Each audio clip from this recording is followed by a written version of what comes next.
ಆತ್ಮೀಯ H16 news ಅರ್ಥಾತ್ ಹೇ ಸೀತಾರಾಮಗೆ ಸ್ವಾಗತ. ನಾನು ನಿಮ್ಮವ MI ಅಥವಾ ಮಲ್ಲಪ್ಪ ಜೋತಾವಾರ್. ಆದ್ಮೇಲೆ ಈಗ ತಾವು ದಿನ ಸುದ್ದಿಗಳನ್ನ ಅದರ ಜೊತೆಗೆ ವಿಶೇಷತೆಗಳನ್ನ ನೋಡ್ತಾ ಹೋಗಿ ವಿಶೇಷ ಈ ಮೊದಲನೇ ಸುದ್ದಿಯನ್ನು ನೋಡಿ. ಬಳ್ಳಾರಿ ನಗರದ ಬ್ರೂಸ್ಪೇಟ್ ಠಾಣಾ ವ್ಯಾಪ್ತಿಯಲ್ಲಿ ಮಾರ್ಚ್ ತಿಂಗಳ 7ನೇ ತಾರೀಕು ಅಂದರೆ 2 ದಿನಗಳ ಹಿಂದಿನ ರಾತ್ರಿ ಸುಮಾರು ಒಂದು ರಾತ್ರಿ 11ರಿಂದ 11:30 ಒಳಗೆ ಈ ಠಾಣಾ ವ್ಯಾಪ್ತಿಯಲ್ಲಿನ ಒಂದು ಶಾಲೆ, ಆ ಶಾಲೆಯಲ್ಲಿ ಒಂದು ಬಹಳ ಕರಾಳವಾದ ಒಂದು ಕೃತ್ಯದ ಒಂದು ವರದಿ ಆಯಿತು.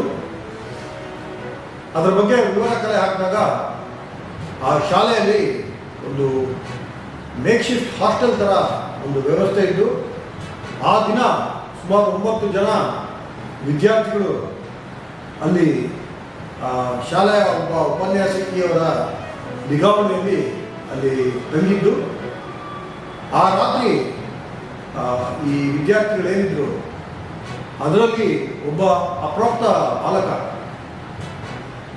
ಈ ಸುಮಾರು 7 ಜನ ವಿದ್ಯಾರ್ಥಿಗಳ ಮೇಲೆ ಹಲ್ಲೆ ಮಾಡಿ,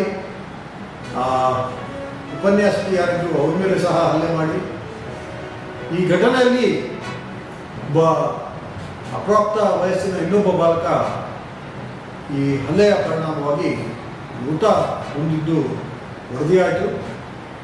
ಆ ಕೂಡಲೇ ನಾವು ಇದೊಂದು ಬಹಳ ಗಂಭೀರ ಸ್ವರೂಪದ ಪ್ರಕರಣ ಅಂತ ಪರಿಗಣಿಸಿ ಠಾಣೆಯಲ್ಲಿ ಒಂದು ಪ್ರಥಮ ವೃತ್ತವನ್ನು ವರದಿ ದಾಖಲಿಸಿ ನಾನು ಸಹ ಆ ಕೂಡಲೇ ಘಟನಾ ಸ್ಥಳಕ್ಕೆ ಹೋಗಿ, ಹಾಗೆ ಇವರೆಲ್ಲ ನಮ್ಮ ಬಳ್ಳಾರಿಯ ಬಿಮ್ಸ್ನ ಟ್ರಾಮಾ ಕೇರ್ನಲ್ಲಿ ಅಡ್ಮಿಟ್ ಆಗಿದ್ದರು. ಆ ಕೂಡಲೇ ಹೋಗಿ ಅದರಲ್ಲಿ ಒಬ್ಬ ವಿದ್ಯಾರ್ಥಿಗೆ ಸ್ವಲ್ಪ ಗಂಭೀರ ಸ್ವರೂಪದ ಗಾಯವಿತ್ತು, ಹಿಮೋಥೊರಾಕ್ಸ್ ಆಗಿತ್ತು. ಅದಕ್ಕೆ ವಿಶೇಷ ತಜ್ಞರಿಂದ ಚಿಕಿತ್ಸೆ ಕೊಡಿಸಲಾಯಿತು.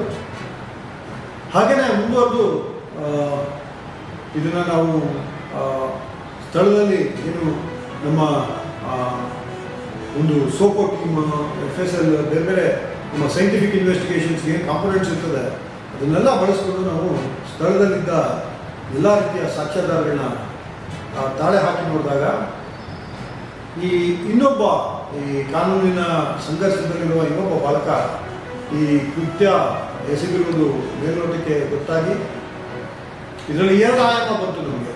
ಒಂದು ಆ ಬಾಲಕನ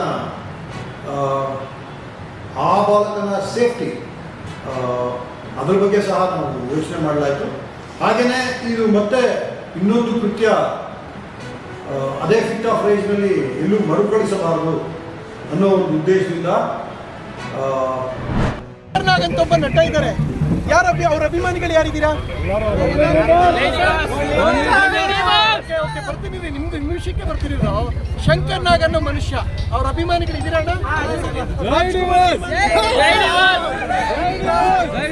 ಪುನೀತ್ ರಾಜ್ಕುಮಾರ್ ಅಭಿಮಾನಿಗಳ ಶಂಕರ್ ನಾಗ್ ಸತ್ತು 35 ವರ್ಷ ಆಯ್ತು. ಇವತ್ತು ಜನ ಸ್ಪಂದಿಸ್ತಾರೆ ಅಂದ್ರೆ ಅವ್ರು ಮಾಡಿರೋ ಕ್ರೇಜು ಯಾರೂ ನೋಡಿಲ್ಲ. ಅಣ್ಣವರು ವಿಷ್ಣುವರ್ಧನ್, ನಾನು ನಿಮ್ಗೆ ಯಾಕೆ ಮಾತು ಹೇಳ್ತೀನಿ ಅಂದ್ರೆ ಒಂದು ಮಾತು ಹೇಳ್ತೀನಿ ಕೇಳಿ.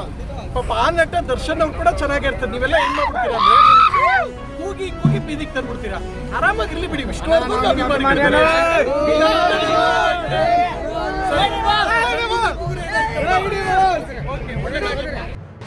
ಹೋಗಿದ್ದು ಸರ್,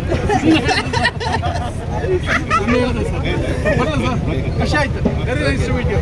ಎಸ್, ಇದೆಲ್ಲ ವಿಡಿಯೋ ನೀವೆಲ್ಲ ಹಾಕೊಂಡ್ರು ಪೆಟ್ರೋಲ್ ಬಾಂಬ್ಗಳು ನೀವೆಲ್ಲ ಪಾಪರಾಜಿ ಬರ್ತಾರ. ಅವರು ಇದೆಲ್ಲ ಹಾಕಿ ಪ್ರಥಮ್ ಪೊಲೀಸರಿಗೆ ಹೇಳಿದ್ದೇನು ಅದು ಹಾಕೊಂಡು ನಡಿಬೇಡಿ. ಅವರು ನಮ್ಮ ಸರ್ರು, ನಮ್ಗೆ ಯಾವಾಗಲೂ ಹೆಮ್ಮೆ. ಮಿಲಿಟರಿ ಅವ್ರ ಬಗ್ಗೆ ಮತ್ತು ಪೊಲೀಸರ ಬಗ್ಗೆ ಬಹಳ ಗೌರವ ಇದೆ. ಪ್ರೀತಿಯಿಂದ ತಮಾಷೆ ಬಗ್ಗೆ ಬಿಡಬೇಡಿ.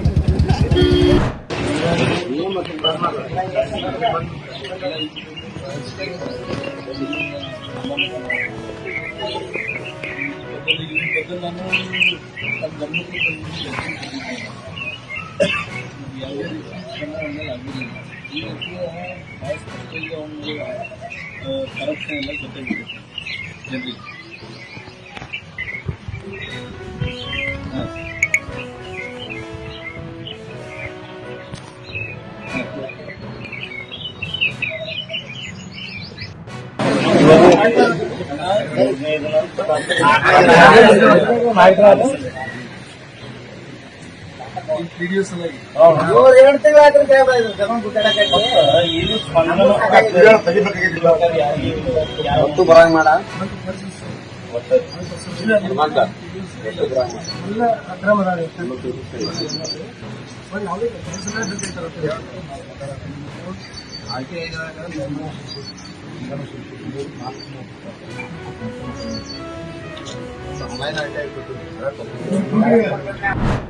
ಅಂತರ್ಜಲ ಸಂಪೂರ್ಣ ಕಲುಷಿತ, ಕೊಳಚೆ ಗುಂಡಿ ಅಂತ ಆದ ಕೆರೆ, ಕಣ್ಮುಚ್ಚಿ ಕುಳಿತ ನಗರಸಭೆ, ಮಹಾರಾಜ ಕಾಲನಿಗೆ ಜಲಕಂಟಕ ಎಂಬ ವಿಶೇಷ ಶೀರ್ಷಿಕೆಯು ದಿನಾಂಕ 9/3/2026 ಕನ್ನಡ ದಿನಪತ್ರಿಕೆಯಲ್ಲಿ ಪ್ರಕಟಣೆಗೊಂಡಿರುವ ವಿಷಯವನ್ನು ಶೂನ್ಯ ವೇಳೆಯಲ್ಲಿ ಪ್ರಸ್ತಾಪಿಸಲು ಕೋರುತ್ತೇನೆ.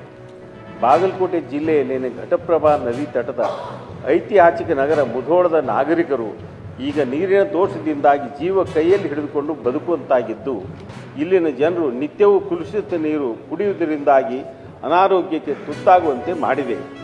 ನಗರದ ಮಹಾರಾಜ ಕಾಲನಿ ಭಾಗದಲ್ಲಿ ಅಂತರ್ಜಲ ಸಂಪೂರ್ಣ ವಿಷವಾಗಿ ಮಾರ್ಪಟ್ಟಿದ್ದು, ಪ್ರತಿ ಮನೆಯ ನಲ್ಲಿಯನ್ನು ತಿರುಗಿಸಿದರೆ ಸಾಕು ಕಲುಷಿತ ನೀರು, ಕೆಟ್ಟ ನೀರು, ಬುರುಗು ಸಹಿತ ಮತ್ತು ದುರ್ವಾಸನೆಯಿಂದ ತುಂಬಿದ ಮಿಶ್ರಿತ ನೀರು ಬರುತ್ತಿದೆ. ಈ ನೀರನ್ನು ಬಳಸುತ್ತಿರುವ ಸ್ಥಳೀಯ ನಾಗರಿಕರು ಸಾಂಕ್ರಾಮಿಕ ರೋಗದ ಭೀತಿಯಿಂದ ಬಳಲುತ್ತಿರುವುದು ಅತ್ಯಂತ ನೋವು ತರುವ ಸಂಗತಿ. ಈ ಭಾಗದ ಜನರಿಗೆ ಜಲಮೂಲವಾಗಿದ್ದ ಮತ್ತು ಅಂತರ್ಜಲ ವೃದ್ಧಿಗೆ ಕಾರಣವಾಗಿದ್ದ ಐತಿಹಾಸಿಕ ಮಹಾರಾಜ ಕಾಲನಿ ಕೆರೆ ಇಂದು ಕಣ್ಮುಚ್ಚಿ ಕುಳಿತಿರುವ ನಗರಸಭೆಯ ನಿರ್ಲಕ್ಷ್ಯದ ಪರಾಕಾಷ್ಠೆಯನ್ನು ಅಕ್ಷರಶಃ ಕೊಳಚೆ ಗುಂಡಿಯಾಗಿ ಪರಿಣಮಿಸಿದೆ. ಸುತ್ತಮುತ್ತಲಿನ ಕಲುಷಿತ ಚರಂಡಿ ನೀರೆಲ್ಲವೂ ಅವ್ಯಾತವಾಗಿ ಈ ಕೆರೆಗೆ ಸೇರುತ್ತಿರುವುದರಿಂದ ಕೆರೆ ನೀರು ಸಂಪೂರ್ಣ ಕಲುಷಿತಗೊಂಡಿದೆ. ಈ ವಿಷಪೂರಿತ ನೀರು ನಿಂತು ಮಲಿನ ನೀರು ಸಂಗ್ರಹವಾಗಿ ಅಲ್ಲಿನ ಸುತ್ತಮುತ್ತ ಅಸಹನೀಯ ವಾಸನೆ ಹರಡುತ್ತಿದೆ. ಅಷ್ಟೇ ಅಲ್ಲದೆ ಈ ಕಲುಷಿತ ನೀರು ಅಲ್ಲೇ ಇಂಗುವುದರಿಂದ ಬೋರ್ವೆಲ್ಗಳಲ್ಲಿ ಇದರ ಪರಿಣಾಮ ಬೀರುತ್ತಿದೆ. ಈ ಕಲುಷಿತ ನೀರಿನ ಸಮಸ್ಯೆಗಳಿಂದ ವಯೋವೃದ್ಧರು, ಚಿಕ್ಕ ಮಕ್ಕಳು ಅನಾರೋಗ್ಯಕ್ಕೆ ತುತ್ತಾಗುತ್ತಿದ್ದಾರೆ. ದಿನನಿತ್ಯ ಸ್ನಾನಕ್ಕೂ ಬಳಸಲಾಗದಂತಹ ಸ್ಥಿತಿ ಬಂದು ನಿಂತಿದೆ ಎಂದು ವರದಿಯಾಗಿದೆ. ಒಟ್ಟಾರೆ ಹೇಳುವುದಾದರೆ ಈ ಭಾಗದ ಜನರಿಗೆ ಕಲುಷಿತ ನೀರಿನಿಂದಾಗುವ ಎಲ್ಲ ಸಮಸ್ಯೆಗಳನ್ನು ಸರ್ಕಾರ ಗಂಭೀರವಾಗಿ ಪರಿಗಣಿಸಿ